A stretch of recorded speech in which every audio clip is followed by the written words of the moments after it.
about Busiswa and why it's important to have this discussion with her this afternoon. And I think a lot of it is really when Busiswa, how you guys as artists infiltrate each other within the continent, because I think there's a great power in collaborations.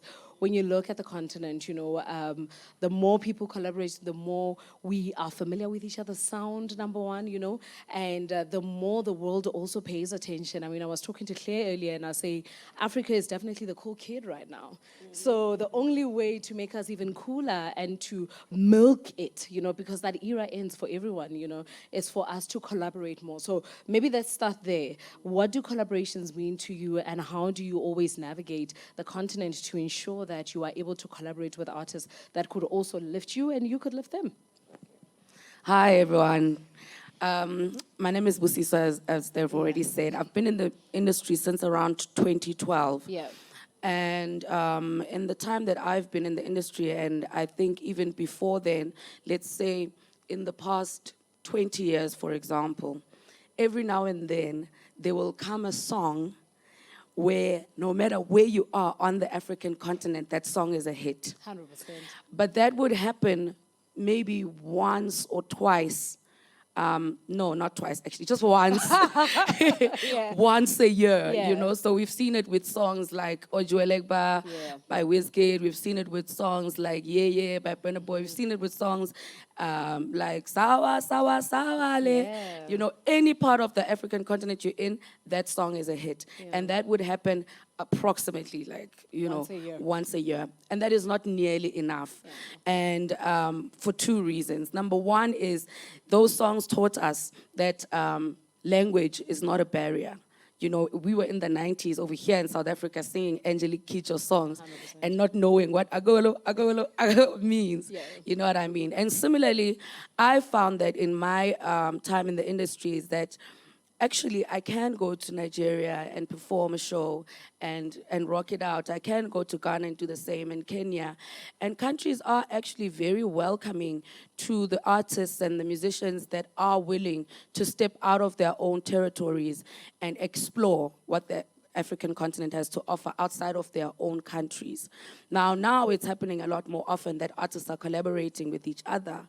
But I think what it then enables us to do is to then travel outside of the continent as a unit and put on Afro festivals that are literally just taking the world by storm. I mean, I was in the US about about a month ago, and there was at least 20 African acts that were on tour at the same time in the United States of America. That's incredible. There were at least 12 Afrobeat festivals and Amapiano festivals that I attended, and this was in different cities all over the United States. So as much as it's not mainstream over there, but it means that if a couple of artists come together and put on a show, and there's a lineup of, say, 5 or 6 artists, we can fill out a stadium anywhere in the world.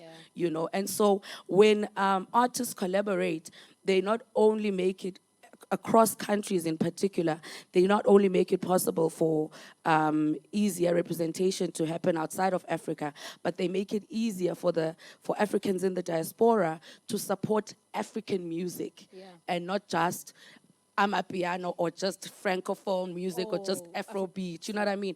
It makes it easier for audiences to understand that this is all one movement and it's all to advance, the continent as well as the industry for everybody. But what is the biggest hurdle right now when it comes to collaboration and access to artists? But like you said that about 12 years ago when you got into the industry, I can imagine that at that time you had not necessarily built 15,000 relationships.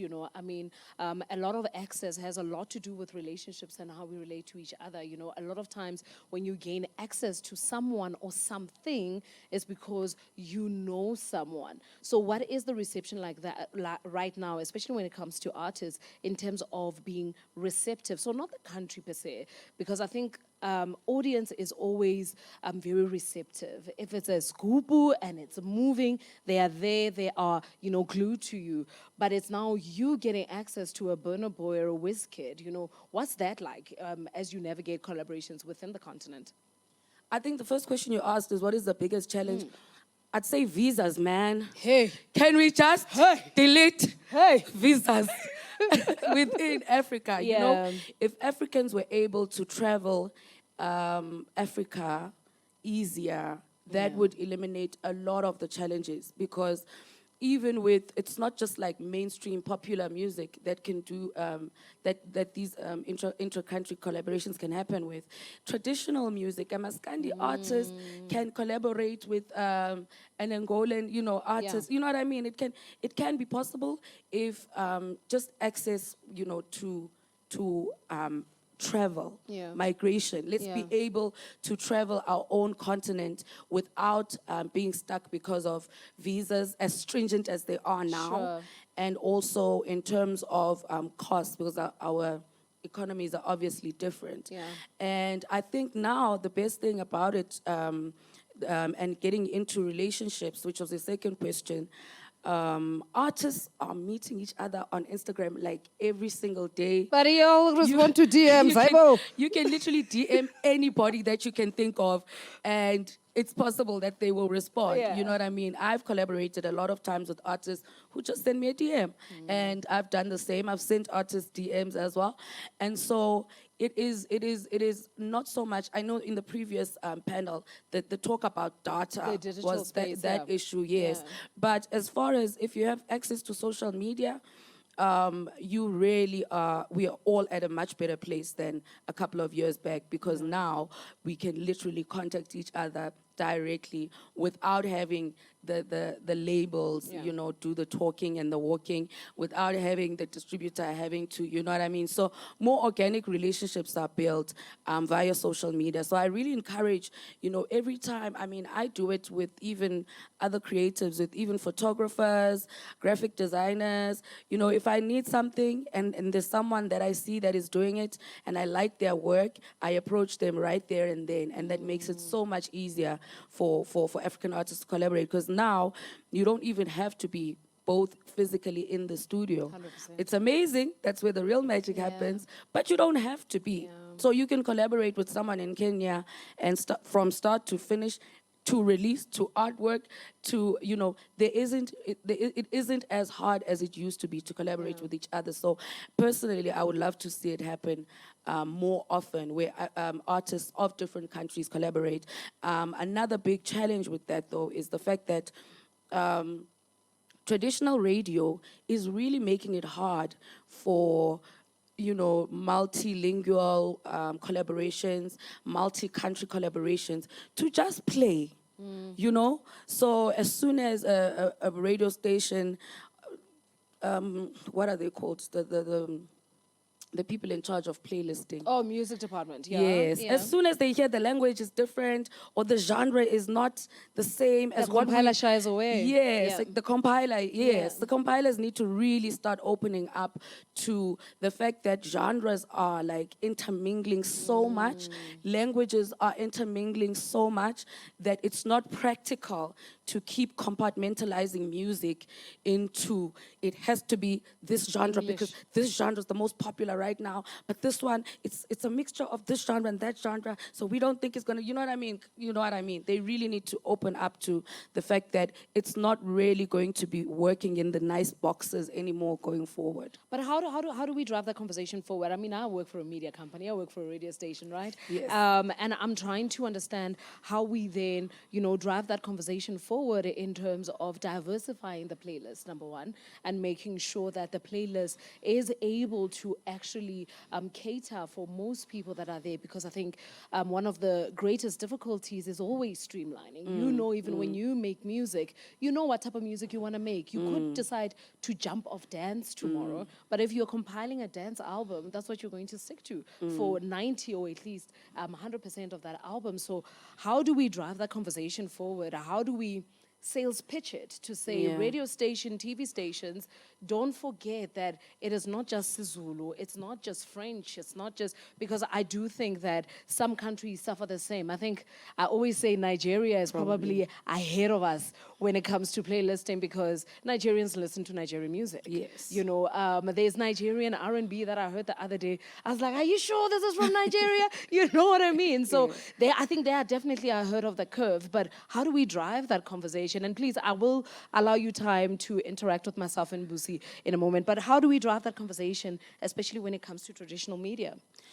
One thing that I have never seen any radio station try to do is to try to engage artists in any way. I mean, artists provide the content that you need to drive your shows, to keep your business going, and to keep your advertising coming in. Yeah. But they never are trying to engage with artists.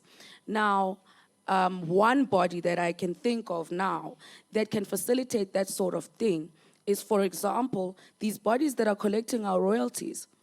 If you are Samro, Yeah. and I love you, Samro.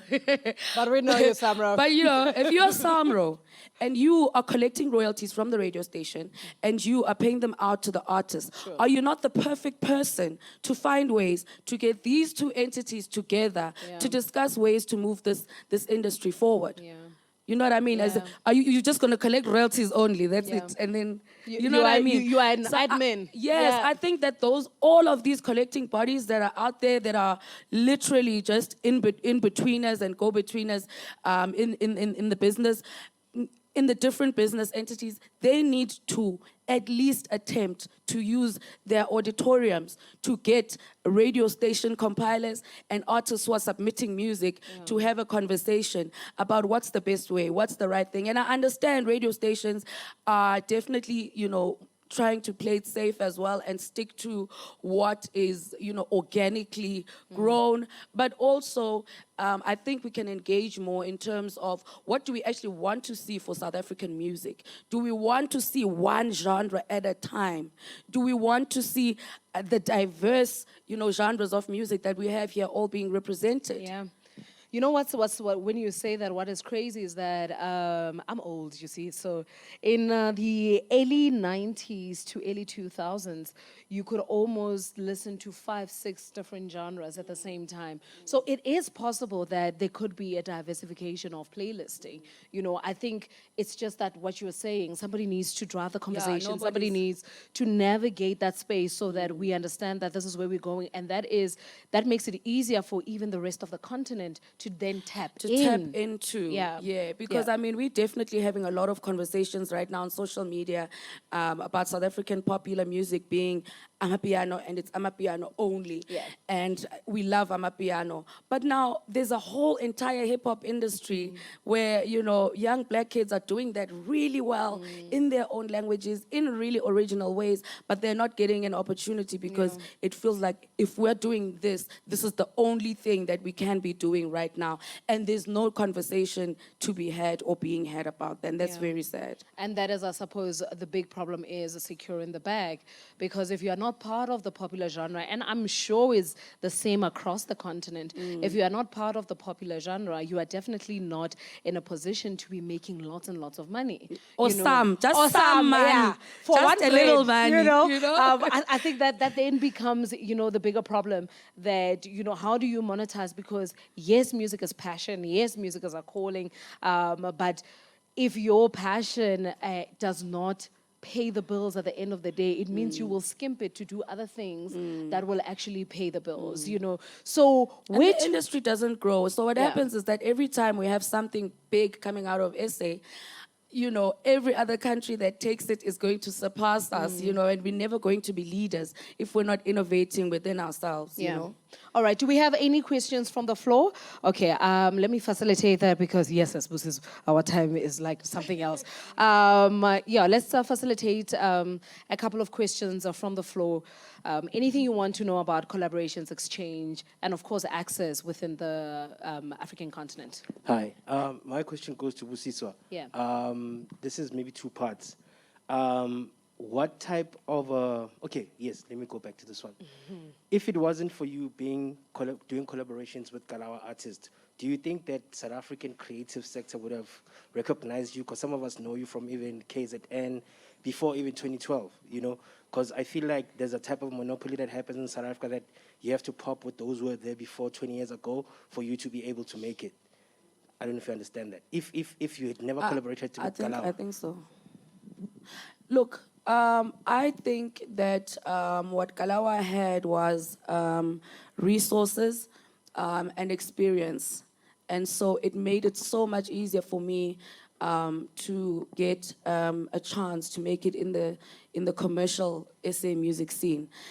So they took the resources they had and the experience they had, and they combined me with the other producers that they already had within that space, and they said, okay, if you guys can make something come out of this, we will put this backing behind you. However, and that was my story. I do not believe it's the only way anymore. I think that we've seen so many new artists right now. I'll give an example. Blackie, he's from KZN. He's not signed to any record label. We're seeing a lot of artists finding ways to, not to be discovered, but finding ways to garner audiences and gain popularity without necessarily that route of being signed. I mean, I was also signed for 6 years, and I released 3 singles in the 6 years. Would I do that again? No. Would I recommend somebody else go the same route? No. But that just was the route that I had available to me and I chose at that time. But I definitely think that there is a lot more openness.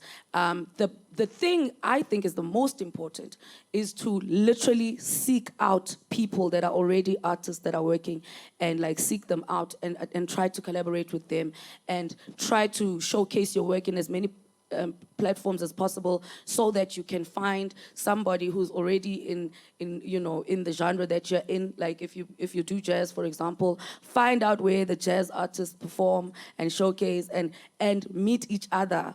I think labels are becoming less and less important, and I think that's a good thing, to be honest.